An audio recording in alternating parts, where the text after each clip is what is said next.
Airbus जो आमतौर पर बोइंग की तुलना में ज़्यादा सेफ्टी के लिए जाना चाहती है और इसकी वजह से भी एक लगता है कि एयरबस ने अपने सबसे ज़्यादा बिकने वाले मॉडल यानी एयरबस 320 जिसकी 6000 से ज़्यादा जो फिक्स विंग एयरक्राफ्ट है पूरी दुनिया में ऑपरेट कर रहे हैं, उनमें से बहुत से एयरक्राफ्ट को ग्राउंडेड कर दिया गया है और उसके पीछे जो बताया जा रहा है वो है सोलर फ्लेयर यानी सूर्य के विकिरण की वजह से कुछ सॉफ्टवेयर में ग्लिच आया है। और उस ग्लिच की शुरुआत लगभग 1 महीने पहले हो गई थी। 1 महीने पहले जब मैक्सिको से यूएस प्लेन जा रहा था और उसकी नोज़ को यानी उसके नोज़ को ऊपर जाना था, उसकी जगह वो नीचे चले गए थे। आलोक सर हमारे साथ बात करने के होंगे। आलोक सिंह सर इंडिगो में, क्योंकि इंडिगो अगर भारत की बात करें तो सबसे ज़्यादा फ्लाइट्स ऑपरेट करता है एयरबस A320 की, और इसके अलावा उसका कॉकपिट को आप न्यूज़ नेशन में एक्सक्लूसिव तरीके से देख पा रहे हैं, ऐसा ही दिखता है ये।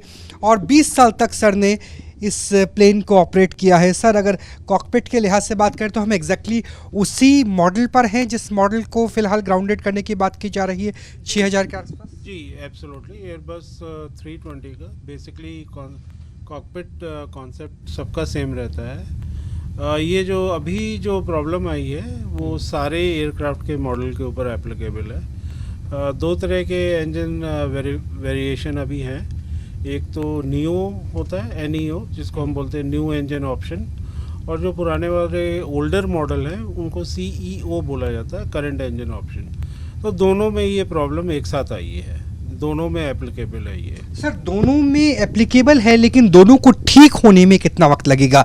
क्योंकि कहा जा रहा है कि जो नए तरह के एयरक्राफ्ट्स हैं उसमें 2 घंटे 3 घंटे के अंदर भी सॉफ्टवेयर अपग्रेड हो सकता है, तो उसमें फिजिकली जो पुराने वाले हैं उसमें ज़्यादा समय लग सकता है, कुछ दिनों का भी वक्त लग सकता है। जी बिल्कुल, आपने सही कहा। जो न्यू एयरक्राफ्ट है, न्यू इंजन ऑप्शन है, उसमें सिर्फ उनको सॉफ्टवेयर मॉडिफाई करना है। तो पुराने सॉफ्टवेयर को की जगह नया सॉफ्टवेयर डालना है, जो कि आराम से 2-3 घंटे में किया जा सकता है और जो कि एयरलाइनें कर भी रही हैं। लेकिन जो पुराने वाले वर्जन हैं जिनको कि CEO बोला जाता है, करंट इंजन ऑप्शन, उसके अंदर सॉफ्टवेयर के साथ साथ हार्डवेयर चेंजेस भी करने पड़ेंगे। तो हार्डवेयर चेंजेस के लिए ऑब्वियसली आपको पार्ट्स भी चाहिए होंगे और पुराने पार्ट्स हटा करके नए पार्ट्स लगाने होंगे, तो उसमें समय लगेगा। और इंडिया में सारी एयरलाइनों के पास दोनों एयरक्राफ्ट हैं, न्यू इंजन ऑप्शंस भी हैं और पुराने वाले मॉडल भी हैं। सर कहा जा रहा है कि 2 ज़्यादा एयरलाइंस है जिससे फ़र्क पड़ेगा, इंडिगो और एयर इंडिया। आपने इंडिगो में सर्विस दी है लगभग 15 साल तक, तो कितने % एक अप्रॉक्स होगा डाटा कि कितने % न्यू इंजन वाले हैं जिसमें बहुत तेज़ी से हो जाए? क्योंकि जो लोग सफ़र करना चाहते हैं, जो अपने घरों से निकलेंगे, उनके अंदर डर होगा कि मेरे पास ये वाली फ़्लाइट है, ये वाला मॉडल है, तो ऐसा ना हो कि रद्द हो जाए, डिले हो जाए। हमारे पास कोई ऐसा स्पेसिफिक डेटा तो नहीं है कि करंटली कितने न्यू इंजन ऑप्शन ऑपरेट कर रहे हैं, पर मैक्सिमम एयरक्राफ्ट उनके पास न्यू इंजन ऑप्शंस के ही हैं, क्योंकि वो अपनी फ्लीट कंटिन्यूसली रिप्लेस करते रहते हैं, नए एयरक्राफ्ट लेते रहते हैं, पुराने एयरक्राफ्ट जाते रहते हैं। सिमिलरली एयर इंडिया के पास और एयर इंडिया एक्सप्रेस के पास भी दोनों मॉडल हैं, बोइंग भी हैं और एयरबस भी हैं, और एयरबस के अंदर भी दोनों मॉडल हैं, न्यू इंजन ऑप्शंस भी हैं और पुराने ऑप्शंस। मेरे ख्याल से एयर इंडिया के अंदर पुराने एयरक्राफ्ट ज़्यादा है, अपेक्षाकृत ज़्यादा है। अच्छा सर, जब सोलर फ्लेयर की बात आ रही है, आमतौर पे हम देखते हैं कि सोलर फ्लेयर जब होता है बहुत ज़्यादा तो इलेक्ट्रॉनिक्स ख़राब हो जाते हैं, UV अल्ट्रावायलेट रेज आते हैं, तो यहाँ तो हम बिल्कुल कॉकपिट में बैठे हुए हैं, तो कितना असर पड़ता है सोलर फ्लेयर्स का? क्योंकि आप उस ऊंचाई पे जाते होंगे 30,000-35,000 फीट के आसपास, जहाँ ज़्यादा अपेक्षाकृत ग्राउंड की तुलना में ज़्यादा फर्क पड़ता है। बेसिकली एयरबस एयरक्राफ्ट जो है ये एक फ्लाई बाय वायर सिस्टम से ऑपरेट होता है। सो बेसिकली व्हाट हैपेंस इसमें कि 200 से ज़्यादा कंप्यूटर्स हैं, तो ये पूरा एयरक्राफ्ट कंप्यूटर से ऑपरेट होता है। अगर हम किसी भी कंट्रोल्स के अंदर इनपुट देते हैं तो वो सेंसर्स लगे होते हैं, वो सेंसर्स कंप्यूटर्स को सिग्नल देते हैं और फिर वो कंप्यूटर आगे चल के दूसरे मैकेनिकल सिस्टम्स को इंस्ट्रक्शन देता है किस तरीके से ऑपरेट करना है। सर जैसे हम सिमुलेटर में हैं, अगर आप थोड़ा सा हमें दिखा सके कि कैसे नोज़ अप की बात आ रही थी, जो मैक्सिको से US में न्यूयॉर्क के पास जा रहा था प्लेन, और लेकिन नोज़ अप की जगह नोज़ डाउन हो गया था, किस तरीके से, अगर इसमें कुछ आप प्रैक्टिकली दिखा सके। पर्टिकुलर केस के अंदर जो कंप्यूटर इन्वॉल्व है उसको हम ELAC कंप्यूटर बोलते हैं। ओके, यहाँ पे कहीं नजर आ रहा है? जी बिल्कुल, अगर आप यहाँ पर देखेंगे तो ये हमारा फ्लाइट कंट्रोल्स है, ये इलेक 1 कंप्यूटर है।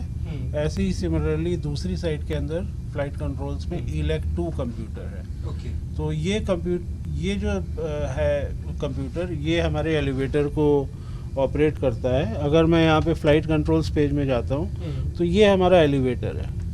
अब मैं जैसे अपनी साइड स्टिक में इनपुट दे रहा हूँ तो ये एलिवेटर ऊपर जा रहा है। तो यहाँ से जो हमें नज़र आ रहा है इस डिस्प्ले में, बिल्कुल। तो अगर मैं इसको फॉरवर्ड पुश करता हूँ तो आप देख रहे हैं एलिवेटर नीचे जा रहा है और एयरक्राफ्ट विल डिसेंड करेगा। लेकिन इस सोलर रेडिएशन की वजह से ये सॉफ्टवेयर करप्ट हो जा रहा है, ढंग से काम नहीं कर पा रहा है। तो जब हम इनपुट पायलट यहाँ पे देगा, वो इनपुट वहाँ नहीं पहुँचेगा, या रैंडम अपने आप भी इनपुट दे सकता है। तो एयरक्राफ्ट अगर लेवल फ्लाइट में फ्लाई कर रहा है, अचानक डिसेंड कर सकता है, तो बेसिकली आप बोल सकते हैं कि पायलट के कंट्रोल से बेकाबू हो गया है। तो यानी ये सोलर फ्लेयर जल्दी हाल ही में आई है, क्योंकि ये तो बहुत पुराने प्लेन से आपने खुद 15 साल तक उड़ाया। बिल्कुल, जैसे जैसे हमारा क्लाइमेट चेंजेस हो रहे हैं तो हमारी बहुत सारे लेयर्स जो है एटमॉस्फेयर की, उनका कॉन्फ़िगरेशन भी चेंज हो रहा है। तो अब सोलर फ्लेयर ज़्यादा इफ़ेक्टिव हो रही हैं। हमारे काफ़ी सारे दूसरे रेडियो वेव्स पे भी और सैटेलाइट पे भी इफ़ेक्ट उनका आ रहा है। तो ये अनुक सर, हमें पता है कि आपका समय बहुत कीमती है और हम बहुत $multi-million की मशीन में है। अगर आप इसमें सिमुलेशन से थोड़ा दिखा सकते हैं कि कैसे टेक ऑफ होता है और क्या उस वक्त हुआ होगा एग्जैक्टली जो मैक्सिको से टेक ऑफ करने के लिए तो हमें बहुत टाइम लग जाएगा। सारा इसको कॉन्फ़िगर करना होगा और उसको ड्रामेटाइज करने के लिए हमें काफ़ी वक्त लग जाएगा। पर जैसा कि मैंने आपको दिखाया, आप ये सिमुलेटर में देख सकते हैं, ये हमारे एलिवेटर्स हैं, ये फ्लाइट कंट्रोल्स हैं और इनको इलेक कंप्यूटर ऑपरेट करता है। तो वही इफेक्ट हो रहा है वो सबसे जी जी, बिल्कुल बिल्कुल बिल्कुल। तो ये देखिए जो इलेक है, अगर मैं गलती हूँ तो ये है सर इलेक जी, ये इलेक 2 है, इलेक 2। और ये आप देखिए कि इस इलेक की वजह से ही पूरा जो सॉफ्टवेयर ग्लिच है वो आया है। अगर हम पृथ्वी की ओजोन लेयर की बात करें, जिसे O3 कहा जाता है, उसमें कमी आने के बाद ज़्यादा सोलर स्ट्रोम का असर पड़ता है। उसकी वजह से जो सॉफ्टवेयर्स है इसमें नुकसान होता है। और जैसे अगर मैं अपनी साइड की बात करूं तो यहाँ पे जो ये आपको जॉयस्टिक टाइप नज़र आएगा, इसका ऊपर करने के बाद भी ये ऊपर नहीं हो रहा था। ये ऊपर होता है को पायलट पे, तो ये आमतौर पे फ़्लाइट ऊपर जानी चाहिए जो आगे सामने नज़र आ रही है। लेकिन ऊपर करने के बाद भी ये यहाँ पर, अगर एग्जैक्टली बात करें तो यहाँ पर अगर ऊपर करने की कोशिश करता हूँ तो ऊपर और नीचे से सर्कल नज़र आ रहा है, लेकिन उसमें नोज़ नीचे हो रही थी। और नोज़ नीचे होने का मतलब है कि बड़ा हादसा हो जाना। तो एयरबस जो आमतौर पर European carrier, European fix wing बनाने वाले फ़्लाइट में 6000 फ़्लाइट्स को ग्राउंडेड किया गया है, जिनमें से कुछ में सॉफ्टवेयर अपग्रेड 2 से 3 घंटे में हो जाएगा और कुछ के लिए लंबा इंतज़ार, कुछ दिनों का इंतज़ार भी करना पड़ सकता है। तो जब घर से बाहर निकले अगली फ़्लाइट लेने के लिए तो ये सुनिश्चित कर ले कि आपकी फ़्लाइट टाइम पर है और एयरबस का A320 मॉडल है या नहीं है। लेकिन निश्चित तौर से सबसे पहले हवाई सुरक्षा आती है और हवाई सुरक्षा ही सुनिश्चित की जा रही है। कैमरा सहयोगी विकास झा के साथ राहुल डबास, न्यूज़ नेशन, दिल्ली।